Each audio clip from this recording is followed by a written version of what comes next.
Hello, this is Dr. Jeff Kim at Cal State University Fullerton. We're at the second annual Korean American Ethnic Studies Conference. It's been a great day, many different conferences and workshops, but there are 5 takeaways that I have for you that I want to go ahead and give you. Here's number 1. This one was from Dr. Taeku Lee from Harvard University. He gave a presentation on data and Korean Americans. Oftentimes when we look at data of Asian Americans, first of all, that's even hard to find, but disaggregated and then disaggregated among Korean Americans is so interesting because you're seeing the tale of 2 different Korean Americans. It made me think about in my own Korean American Ethnic Studies class what that could look like as we look at data, different datas on different kinds of topics, students being able to tell stories from the data. That's number 1. Number 2 is American perceptions of Korea in the late 1800s to 1900s. Super interesting lecture from John Park, Dr. John Park from UC Santa Barbara, and he gave a little presentation on that. And I think it'd be very interesting to see the perspective of Americans of Korea prior to the arrival to the United States. And I think that could also be a component of the course as well. Number 3 came from Carol Park. And she's the author, once again, of The Concise History of Korean Americans. And once again today, there's so many stars that I'm seeing. I'm saying Dr. Edward Chang, Carol Park, John Park. These are all people that are authors of the Model Ethnic Studies curriculum and also authors of some of the textbooks that we'll be using in our Korean American Ethnic Studies class. But anyways, she was talking and sharing about Korean American representation in media. And so she talked about being perilously model. So it's combining the 2 common stereotypes of model minority theory with the yellow peril and how that's oftentimes conjoined and as a result leads to outcomes. And she was just sharing a little bit about how those outcomes are perpetuated by media. So looking at media then is so interesting and so powerful. And in that same grouping was Dr. Grace Yu, professor at Cal State University Fullerton, and she's talking about one of the civic action pieces she had of her own college students, her own college Korean American class that she has at the university. One of the activities was for her students to do a civic action project where they have a Korean American Children's Day.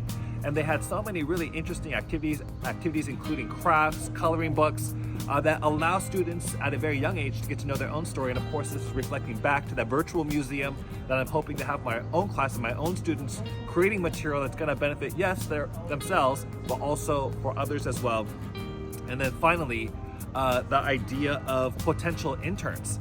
So as this work of Korean American history is unfolding, who is curating those movies? Who is creating this material? Can people be a part of this to support and help? It made me think about our own Anaheim Union High School District and our AIM internship program, and wondering if some of our own students can have paid experiences and opportunities in a partnership with UCR to curate and create these materials that will benefit, once again, the students, but also the many who are interested in teaching Korean American ethnic studies in the future.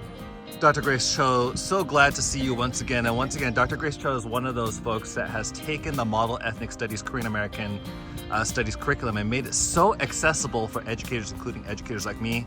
Today, once again, she's here at this conference, and I'm sure you have a great takeaway that you are leaving with. And what is that takeaway? Oh, I learned so much. And first of all, I didn't know the Korean diaspora. It not just went to Hawaii, I went to Yucatan, Mexico, and also in Cuba. So, and I met 4th generation Korean 4th generation, first time.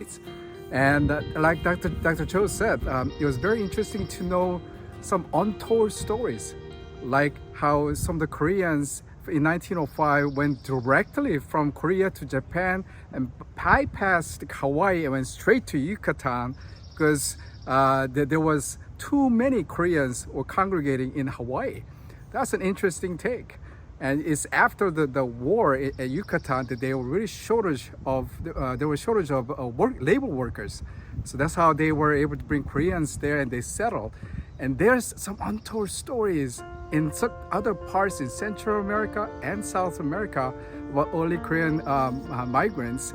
And what did they do? There's different stories that some people should research and tell us through documentaries and storytelling so we can learn more about our early Korean diaspora stories. Hi, my name is Jorge Pacheco Jr., and my takeaway from the Korean American Studies Conference is all of our histories are connected, and so is our solidarity and our struggles, and we got to move together forward. Hi, my name is Cynthia Pacheco, and what I took away from this conference is that I learned that there's so many more Koreans that went between Mexico, Cuba, and Argentina. Hopefully they bring this up in next year's conference. Word, yeah. Hi, my name is Nolan Pack. I was brought here by Jorge. He is the one who awakened me to this whole part of my identity, and I'm just really excited to come back next year, bring my sister and my cousins to get more connected with this part of our family's history. TC Kim has been instrumental in helping us to curate a lot of our Korean American Ethnic Studies curriculum. If you look at the KSEF website, the Model Ethnic Studies curriculum is all organized in a way that's easily accessible for educators because some of it's tremendous work. What's your takeaway, TC, of today? Or do you have any updates that we should know about?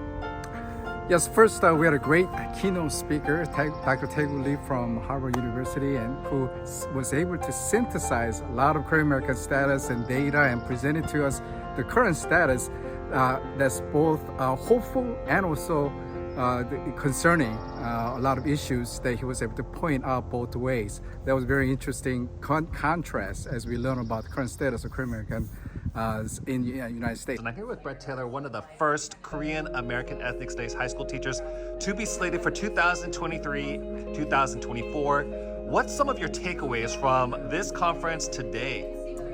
I guess my takeaways are just there's many Korean American stories that have just not been told. Like you were talking about earlier, if you go into a textbook and you try and look for the Korean American in a U.S. high school textbook, you're not going to find something. Really enjoyed the collaboration between higher education and the high school, middle school, and elementary school, and also the weekend Saturday school programs as well.